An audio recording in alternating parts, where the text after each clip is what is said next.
দেখেন ম্যাডাম, রাশিদ শেখের অ্যাকাউন্ট থেকে যে অ্যাকাউন্টে টাকাটা ট্রান্সফার হয়েছে সে অ্যাকাউন্টে গত 3 মাসের স্টেটমেন্ট। আপনি শুনলে অবাক হবেন, গত 3 মাসে 1223টা অ্যাকাউন্ট থেকে 108 কোটি টাকা স্ক্যাম করা হয়েছে।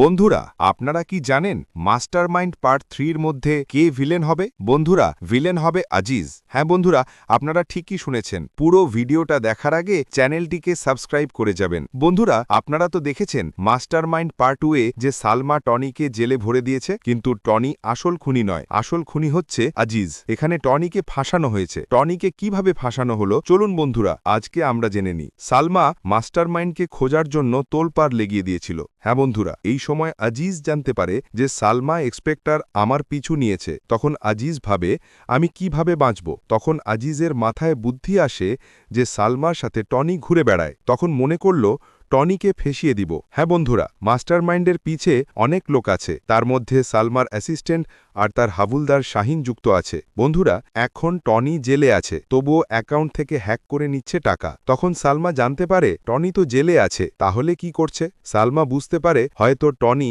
আসল মাস্টারমাইন্ড নয়। তাহলে কে? সে বুঝতে পারে না কি করবে সে। আর শেষ সময় টনি জেলে অজ্ঞান হয়ে পড়ে যায়। হ্যাঁ বন্ধুরা, মাস্টারমাইন্ড 3 খুব শীঘ্রই আসতে চলেছে।